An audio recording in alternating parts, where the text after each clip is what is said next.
Welcome, everybody, to another episode of Amplify Your Business. Today, we're going to be talking about accounting and growth. And with me today is Jessica Harquail. She is a partner over at Givens LLP, a local, regional as well. You guys have 3 offices across Alberta serving people in the accounting profession. So welcome to the show, Jessica. Thank you. Thank you for the warm welcome. So, Jessica, right off the hop here, what are Sure. 3 things that you think every entrepreneur needs to know? Yeah, great question. What I've learned through my entrepreneurial journey is definitely to start with some kind of end in mind. I think having a vision of how far you want to take things, how you want to grow, how big you want to get to, the impact you want to have is incredibly important.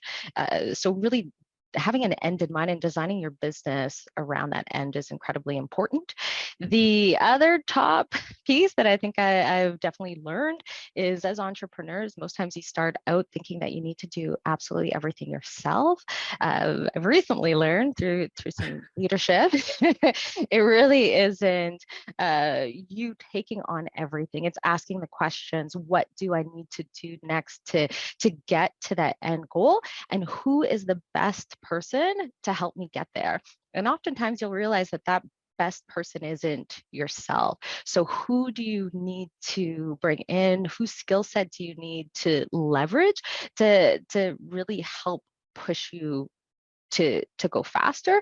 And the Yeah. last one really is just dream big. Like the sky's the limit. And I think so often when we start this entrepreneurial journey, we start out with very, very small goals, and it's great to have this far reaching impact, something that is beyond even what you could imagine, and slightly push for something that you feel is out of grasp but would be really, really amazing to achieve. Excellent. Great advice. I really appreciate all 3 of those because those are things that I can't say that I've maybe done the best at over my Mm, entrepreneurial career or journey. And yeah. especially that second one where it's like really identifying who's the best person. Oftentimes it's not you, because as an entrepreneur, we have this tendency to hold on to a lot of hats, right? And so Yeah. this is the lesson here is let go, Yeah. put the right Yeah. people underneath those hats. Yeah. That's exactly it. And I think, one of our downfalls as entrepreneurs is really just thinking nobody can do it as good as I do it. And when you take a step back and you have the right people in place, trusting them to and really pushing them to rise up and have that opportunity is completely game changer. Yeah. At least it was for me. Yeah. Yeah, and I think just to build upon that a little bit too, like the comment that you made around sometimes we feel that maybe other people can't do it as well as us.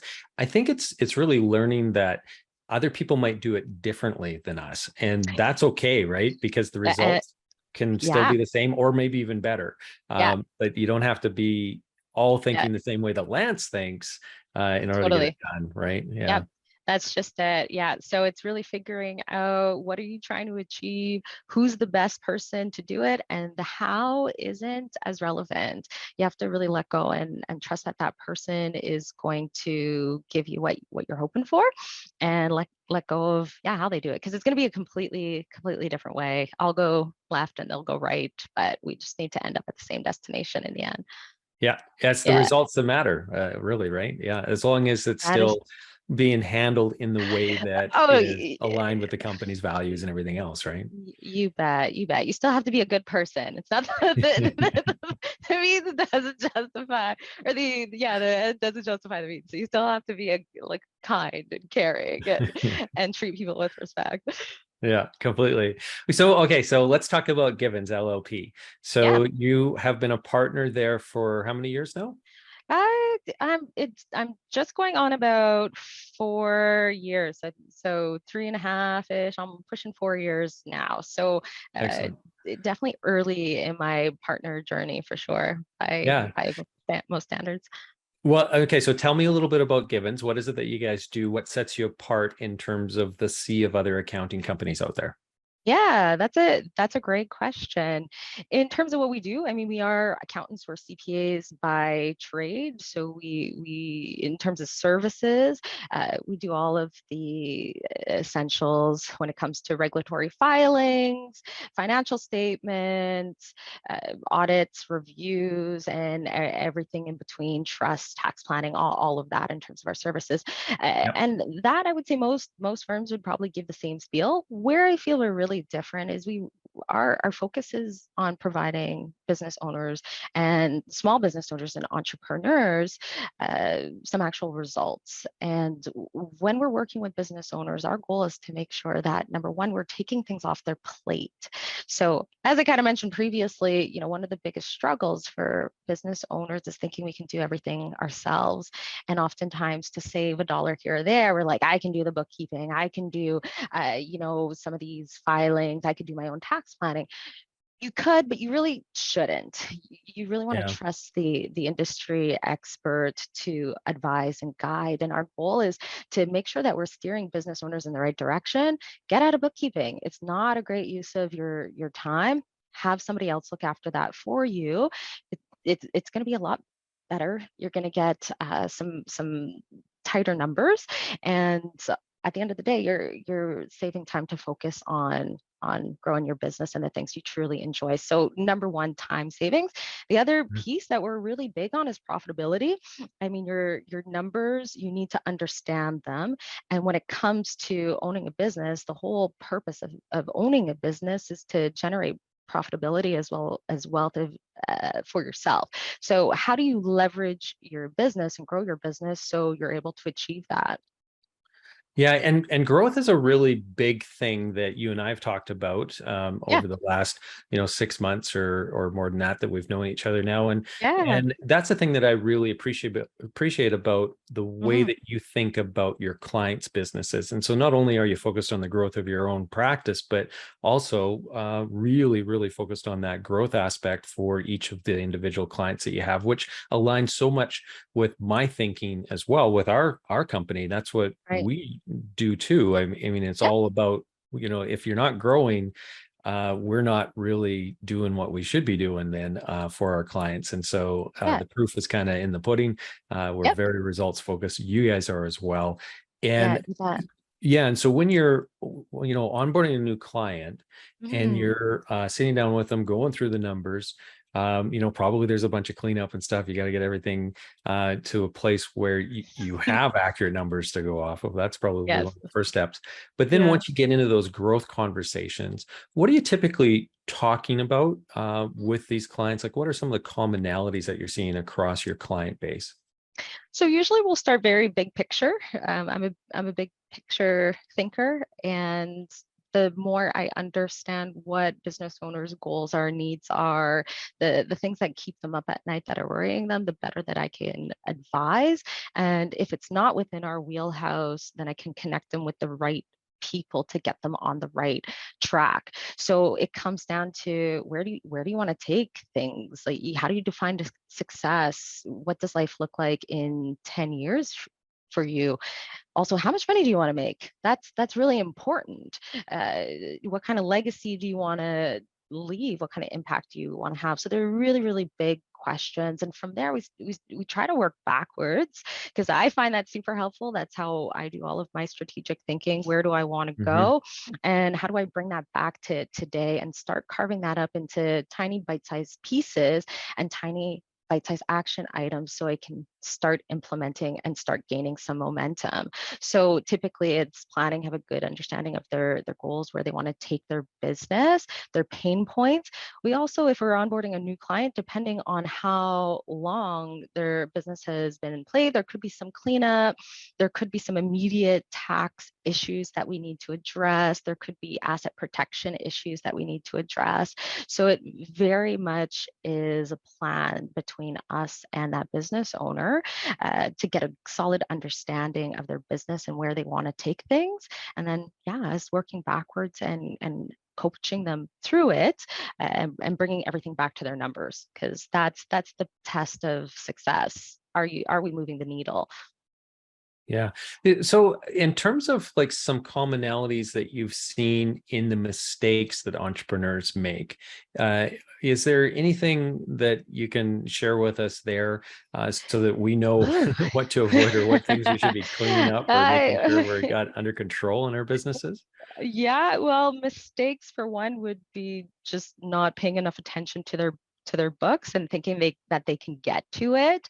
I mean, I can tell you most entrepreneurs, I mean, nobody loves bookkeeping. Some people do, but most entrepreneurs don't love it. But it is incredibly important that your numbers are up to date, that you're organized, and also that you have proper systems in place to make it easy. There's so much technology that you can use to leverage where everything can happen seamlessly in the cloud instead of, keeping a shoebox and throwing your receipts in. Or I've had people who have dropped off boxes in a wagon like receipts. You can take photos of it as you go, and it's probably the best satisfaction I see is when I go out with a client and they're like, hey, I can take a picture of this, and then they'll like crumple it up and throw it away, and I'm like, yeah, get rid of that, it's in the cloud. So it's leveraging technology and having good systems in place from the beginning to make sure that you're organized, that your numbers are tight, that you understand them, that you're actually looking at them. And the other biggest thing that I'll say is, with the bookkeeping piece, probably landing in trouble with CRA, thinking that, yeah, taxes, I'll get to it. And say perhaps they have a really good year and they're like, there's money in the bank. They don't plan for their GST, they don't plan for potentially payroll remittances, and they don't plan for their tax. And then they expect that, okay, well, next year is going to be just as good of a year. I'll use next year's money to cover off my taxes. And then they kind of end up on this hamster wheel, because just because you had a good year the one year doesn't mean next year you're promised that in the next. So it's making sure that your taxes and stuff is put aside, they're paid for, they're planned for. And our goal more than anything is to make sure that there's no surprises for business owners along the way. Money is paid. When I work with clients, I'm like, hey, you should either have a small refund because you don't want to give them too much money, or just a small amount owing, and that to me is really good tax planning. Yeah, yeah, completely. Because it's those big surprises that can really cripple a company from a cash flow standpoint when you have all of a sudden Absolutely. you're in arrears, right? Yeah, yeah, Yeah, very dangerous. yeah, Yeah. yeah. So let's talk about your journey. So you Sure. said that you've been a partner now for almost 4 years, and so Yeah. when it comes to when you entered into the profession, was that always your goal? Your intention was to become a partner, Ooh, buy into a firm, and start yeah. to Great question. yeah, become an owner yourself? Yeah, I think if you had asked me when I started, I probably would have said absolutely not. It just feels like so much work and so much pressure and so much responsibility. And at that time in my life, I was like, I don't want this. I don't want this. But I think as time progressed, it's kind of like I fell into it more than anything. I've always loved numbers. I've always had a passion for people, and I've always been one of these, or I guess a person who likes to, for one, ask a lot of questions. Most of them, why do we do this way, and is there a better way? And I think through that, it kind of pushed me into this position where now I have a seat at the table, and I'm able to drive change for our employees, for the industry, as well as for our clients and the community around us. So it's an incredible privilege. So I'm curious, the because it hasn't been that many years. So I'm trying to take you back to before you were a partner to now Mm, when you are a partner.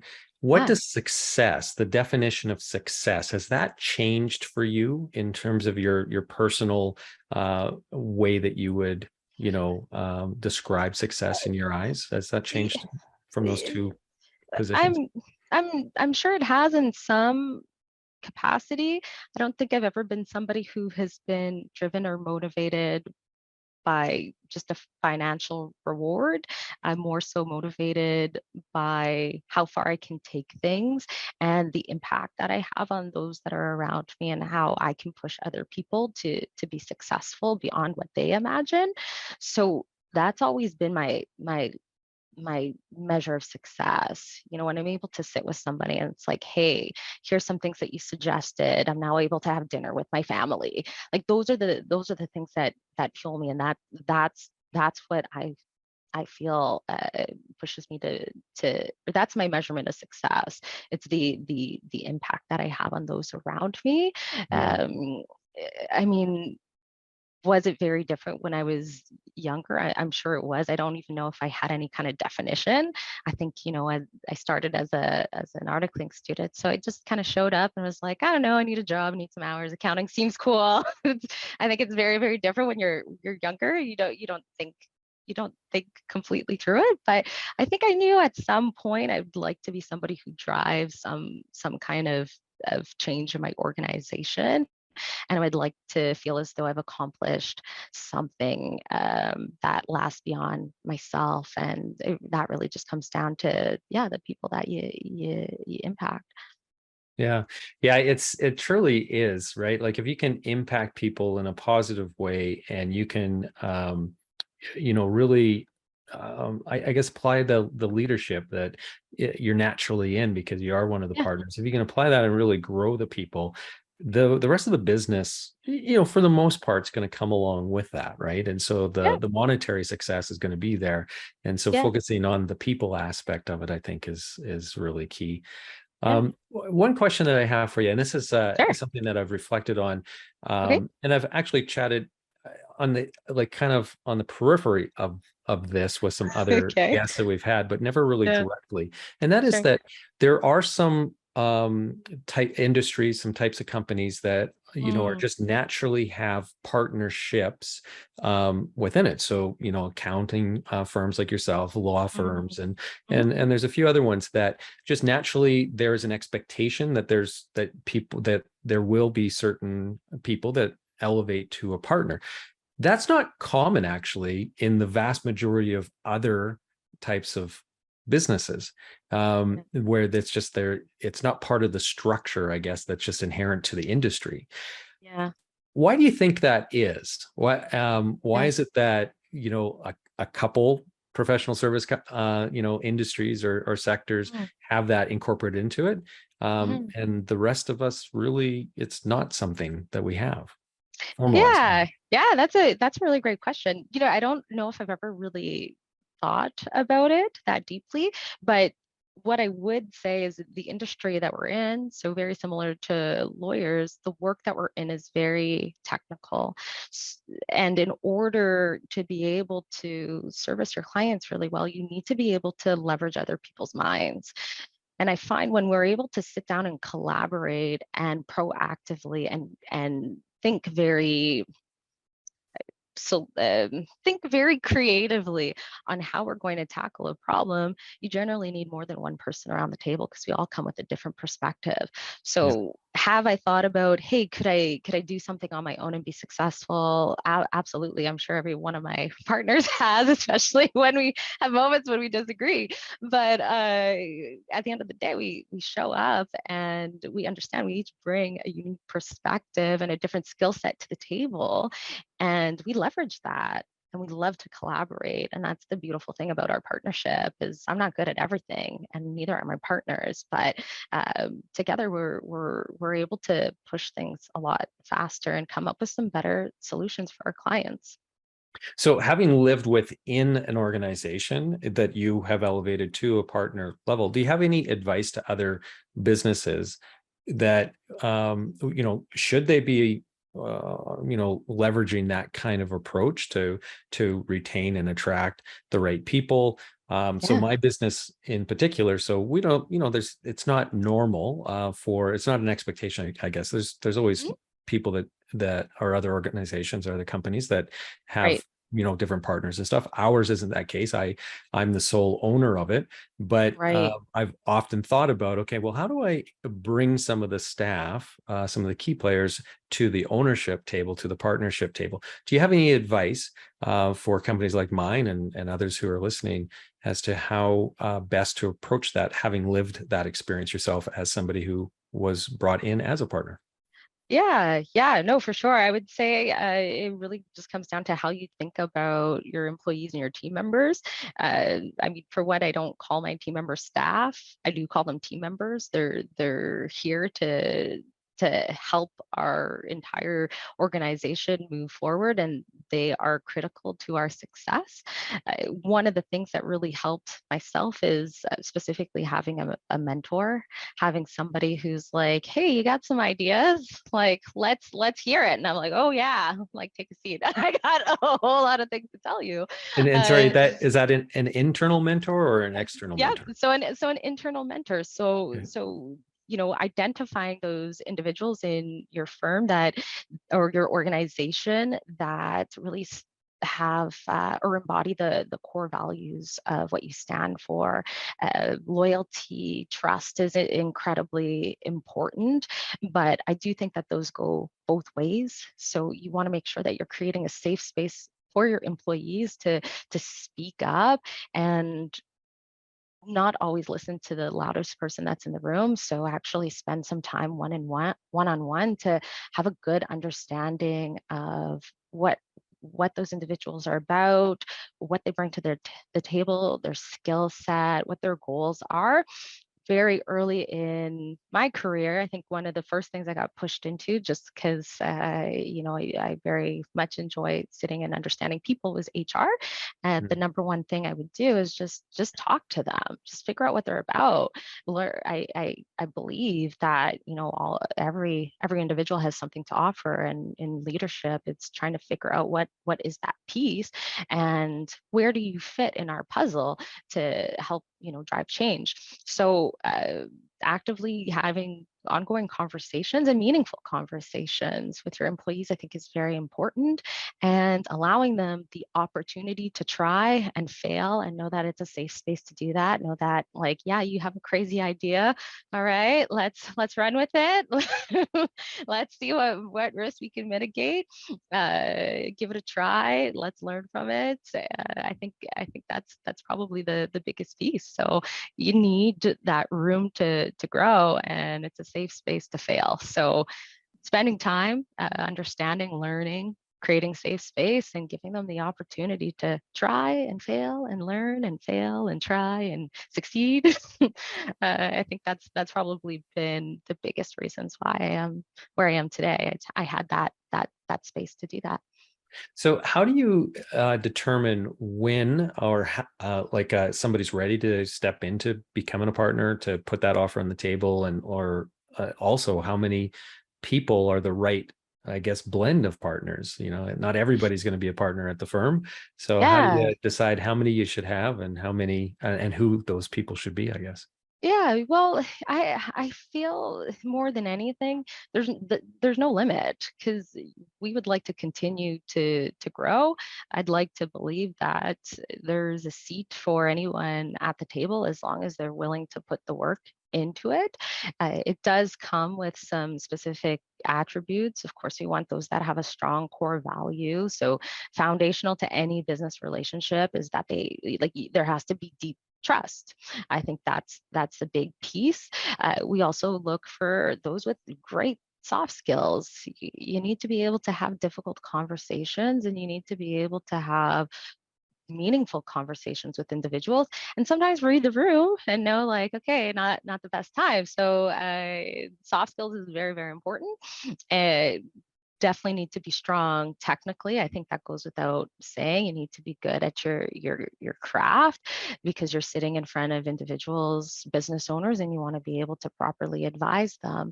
But everything else, I think, is pretty open. It's really just a core solid person. They're trustworthy, they're personable, they're understanding, empathetic, good leader, good technical ability. Those are all key. Yeah. And so in terms of like bringing more people onto that partnership, a team, Mhm. is Yeah. it a matter of an existing partner needs to sell some of their shares to somebody who is coming in, or do Yeah. you expand that so that there's a greater number of potential shares so that people can buy in? Yeah. Well, interestingly, a partnership is not a corporation, so we actually don't have shares. So a partnership is Okay. it's almost like a cost sharing mechanism. We have a business number. It's really hard for people to understand, but the beautiful thing about a partnership, it's so easy to get people in it. You just say, you're a partner, here's the rules, please sign off, that you're going to be a good person. and uh and they're running. So there's nothing that needs to be sold. It's just a matter of the partnership group accepting that individual in. Hmm. Uh, of course, if they are a partner, we do want them to have their some kind of client list that they're looking after. There has to be, because at a partner level, I mean, typically you'll have a manager and a team lead and other employees that are working with you. So the revenue ultimately has to support it, like any business. So once you grow and you're like, hey, we need an extra body, you'll add those extra bodies in, and it's that balancing act of when do you do it. But financially, there has to be a revenue incentive as well. Otherwise, why do it? Yeah, yeah, exactly. And I was actually going to ask a little bit about this in terms of, is one of the big advantages for Givens LLP as a firm in Mhm. creating or bringing on more partners, really focused around that growth aspect, because I know that that's such a big focus for Givens LLP, for yourself and what you do for other clients. But is that part of the strategy of Givens growth, to really bring on the partners that can bring that book of business or have established a big enough book of business to really make sense in terms of having them as a partner then? Yeah, yeah, I think it's a combination of all of the above. I think, it's great to bring other people in to provide a different perspective. Again, we want to make sure that that trust is there, that we're aligned on our core values. But really, if there's a skill set that our existing partnership group feels that we're slightly weak in, it's a great opportunity for us to look elsewhere and say, hey, how can we build up this new division? We don't have the skill set, who does? And how can we bring them on our team and work together to you know to continue to grow and push things forward? Yeah. Yeah. I think it's there's so many lessons that can be learned through the things that, accounting firms Yeah, and legal firms do in terms of the partnership aspect. And so I really appreciate you sharing some of the insights that you've gathered along the yeah, way. you bet. Mhm. Yeah. And so one of the things that I'd like to do is just pivot now a little bit more back to your personal journey a bit. Sure. And so Okay. if you were to write a letter to yourself the day that you Oof. became a partner, okay, so that day, 3.5, 4 years ago, what is in that letter? Mm. Don't do it, run away. I'm just kidding. I think one of the biggest pieces would be just personally learning how to let go. I think that's very, very hard. Learning whose opinions matter, and not everybody needs to like you. I think that's a big component. Understanding who you should surround yourself around. And the biggest thing I think that I've learned in this journey is most of us business owners don't know what we're doing, and that's okay. That's the journey. You just have to, surround yourself with people that you feel like know a little bit more than you, so you can learn from them. And when it comes to being seen as an industry expert, you just have to know a little bit more than the other person beside you. So it's just go all in, take big steps, be courageous, and have some fun. Really. Yeah. Excellent. So another question is too. So like right now, Yeah. if you know, found $1 million in some suitcase in Fort Saskatchewan as you're walking to your Ooh, office, right? yeah. What do you do with that besides, I mean, you know, bust a move to Mexico or something, but in terms of the business, because you guys are focused on growth, and so Yeah. how would you leverage that $1 million of cash influx for growth? Yeah. Yeah, I think truly the biggest investment I probably would make is in technology. Mm, I think oftentimes we don't realize that we do a lot of tasks that can most likely be automated.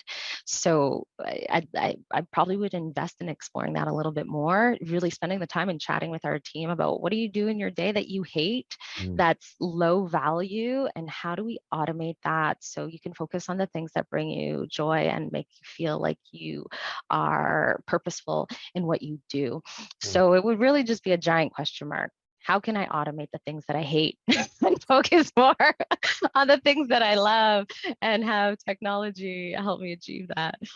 That's really interesting. I love that answer because it also uh, draws me to another question, I guess, that comes out of some of the conversations I've had Yeah. with people who are in the AI space. And so, you Yeah. know, one of Love the things, AI. yeah, like, but so this is the angle I want to take on this question Sure. is how fearful are you with AI? Because what you just mentioned there in terms of technology and automating a lot of the tasks. So Yeah. a lot of accounting related tasks are repetitive, Correct. and there's a you know, calculation and equation there for a lot of it, Yeah. and so is this something that Givens LLP is concerned about, that in the not too distant future a lot of the accounting Mhm. tasks are going to be taken over by AI? And if Yeah. so, if this is a concern of yours, how are you guys mitigating that? Yeah, that's a great question. I mean, I if you had to ask me what kind of keeps me up at night, this is probably one of the pieces It where is, it's like yeah, so much of what we do can absolutely be automated. And what I would say is that's totally okay. The question that I like to ask is what value can we bring knowing that these things are off our plate, and what is it that our business owners actually want, and having those ongoing conversations is important. So a good pulse on the how the external market and how things are changing around you, and also a good pulse on your clients that you serve and what their problems are and how you can create those solutions. So it really just comes down from thinking creatively, asking really great questions. I think our role is going to change. I mean, starting out as a student who did do the bookkeeping, my role has completely transformed, and it just came from being inquisitive and asking, like, what can we do different? What can we yeah, do better? How can we push things? Is there a different way? How do we make it easier? What are your struggles? And understanding that right now we're really working to align ourselves as business owners, strategic partner. So it's not someone who is just focused on getting the data in. That is a priority, and we want to leverage technology, but we want to spend our time delivering service and delivering some kind of experience that's going to create value to business owners. And yeah, from our conversations, it comes down to having somebody who shares their journey, that understands how lonely it could be sometimes being an entrepreneur, how the weight of all of those decisions being on your shoulder. And for us, it's making sure the data is accurate and that we're able to guide them logically with information to help them make better decisions. yeah, So yes, the industry is changing. I'm very excited about it. I think it needs to change in terms of how far AI can take things. I mean, I don't know. You listen to things online and you're just like, okay, this sounds scary. I don't have a crystal ball to predict, the future or how far things can be taken. But I am excited about, the role that we have with our clients and how we're going to evolve as an industry to service them better. And those yeah, things take the things that, off my plate that nobody loves. If I can spend an hour with you talking about where you want to take your business and how these numbers matter versus an hour where I'm just entering the data, it's just game changer for the business owners that we work with. And that's where we want to spend our time. Yeah, and I think that that is brilliant in terms of just really mitigating and that risk and making sure that you're positioned to be extremely relevant even within that AI automated accounting world, because it really comes down to the advice that you give, right? The strategy that you can help develop with those businesses. And so Totally. I And think yeah, the service value yeah. equations is going to be so much greater in the future than what it even is now for Yeah, your yeah, clients. I think so. So I feel like, there's so much data out there, and we've gotten to a point where we can automate data. The real winners in this space are going to be those that can quickly interpret the data and make some insightful decisions off of it.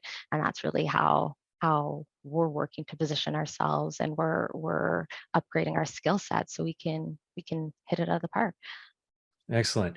So thank you so much for sharing all of your expertise, as well as sharing the journey Yeah. with us that you've been on as well. And if anybody's on this call who wants to connect with you to Yes. bounce some strategic ideas off you, or Yes, try to we'd get some love advice, that. yeah, Mhm. what's the best way to connect with you over at Givens? Best way to connect would be our website, www.givens.ca. Excellent. Well, thank you again. And for everybody who's listening today, if you enjoyed this episode and you want to check out some of our archives, head over to amplifyyourbusiness.ca. That's where you're going to find all our past episodes as well as future episodes. And if you're not listening to this in the audio form, go over to your favorite podcasting platform and just search Amplify Your Business, and you're going to find us on your favorite platform. So thank you once again, Jessica. I Yes, really appreciate it. thank you, Lance. It was really fun chatting.